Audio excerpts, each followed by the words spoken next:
I won't go into all that. It's separative. Where there is separative action, there must be conflict between the communists and the socialists and the capitalists, between the Arab and the Jew, between the Hindu and the Muslim, and so on. These are all the divisive process of thought. And where there is division, there must be, that's a law, there must be conflict. So, nothing that thought has put together, whether in a book, in the church, in the cathedrals, in the temples, or in the mosque, is not sacred. No symbol is sacred. So, and that's not religion. That's merely a form of thoughtful, superficial reaction to that which is called sacred. So we are going to find out, if we can this morning, giving our attention, our attention to inquire what is sacred, if there is anything sacred at all. The intellectuals throughout the world deny all this. They are fed up with the religions, with their illusions and all that. They discard. They're rather cynical about the whole affair, because religious organizations throughout the world have great property, enormous wealth, great power. All that is not spiritual. All that's not religious. So, as we said, the word religion, the etymological meaning is unknown, but also the dictionary makes it clear that to inquire into what is truth, one must gather all energy, the capacity to be diligent, to act not according to certain pattern, to diligently observe your thoughts, your feelings, your antagonisms, your fears, and to go far beyond them, so that the mind is completely free. Now we're asking, is there anything sacred in life? Not invented by thought.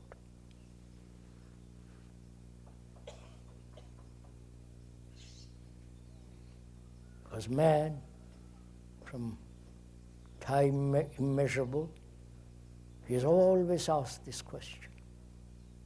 Is there something beyond all this confusion, misery, darkness, illusions, beyond the institutions and reforms? Is there something really true, something beyond time, something so immense that thought cannot come to it? Man has inquired all this into this, and only apparently very, very, very, very few people have been free to enter into that world.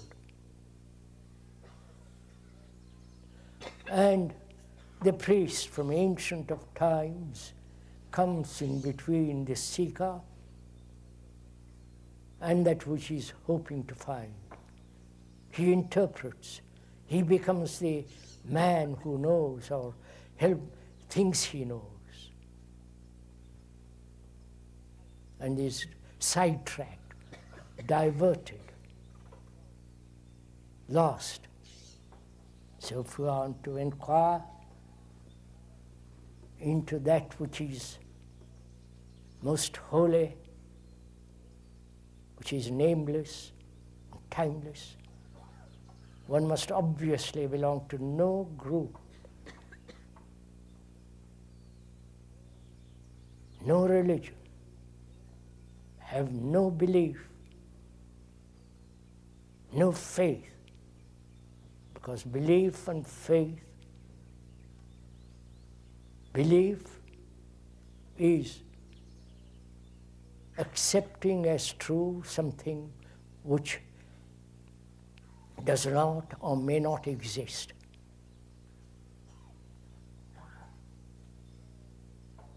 That is the nature of belief. Taking for granted, accepting something to be true. When your own inquiry, your own vitality, energy has not found out, you believe. Because in belief there is some form of security, comfort. But a man who is seeking merely psychological comfort, such a man will never come upon that which is beyond time. So there must be total freedom. Is that possible? To be free from all our conditioning. Not biological conditioning, that's natural, but the psychological conditioning. The hates, the antagonisms, the pride, all the things that bring about confusion, which is the very nature of the self which is thought.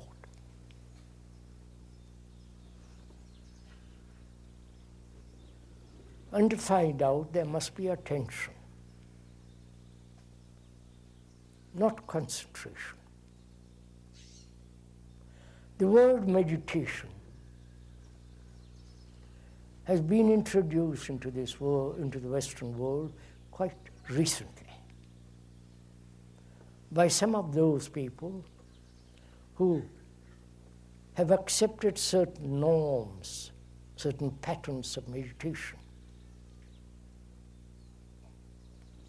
There's the Zen meditation, the Tibetan form of meditation, which is different from the southern form of Buddhist meditation. There's the meditation of the Hindus with their special gurus, who again have their own forms of meditation. Then there is the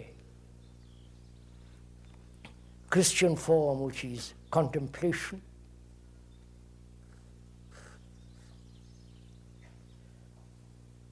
And the meaning of that word, meditation, implies, meaning of that word is to ponder over, to think over. And also, a meditative mind must be free of measurement. Please don't go to sleep, you are interested.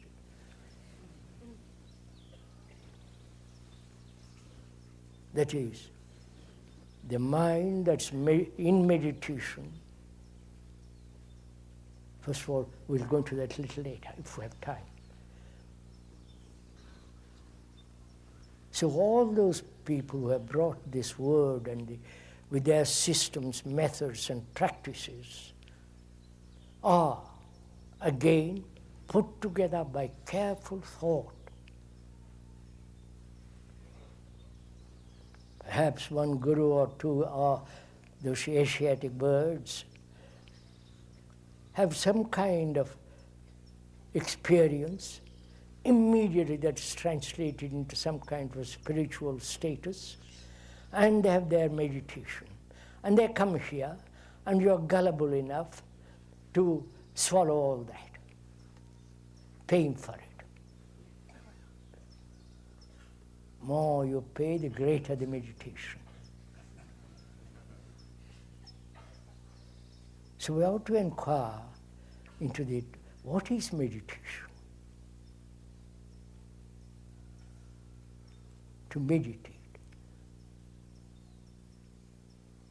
It's really important because a mind that's really mechanistic, as thought is, can never come upon that which is totally supreme order, and therefore the complete freedom. Like the universe is in total order. It's only the human mind that is in disorder. And so one has to have an extraordinarily orderly mind, a mind that has understood disorder. We went into that the other day, and is free completely from disorder, which is contradiction, imitation, conformity, and all the rest of it. Such a mind is an attentive mind, completely attentive to whatever it does, to all its actions, in its relationship, and so on and so on. Attention is not concentration. Concentration is restrictive, narrow, limited, whereas attention is limitless. And in that attention, there is that quality of silence, not the silence invented by thought, not the silence that comes about after noise, not the silence of one thought waiting for another thought. There must be that silence which is not put together by desire, by will, by thought. And in that meditation, there is no controller. And this is one of the factors in all the so-called meditative groups and the systems they have invented. There is always effort, control, discipline. Discipline means to learn, not to conform. To learn so that your mind becomes more and more subtle, not based on not learning, is a constant movement. So meditation is freedom from the known, and which is the measure. And in that meditation, there is absolute silence. Then in that silence alone, that which is nameless is.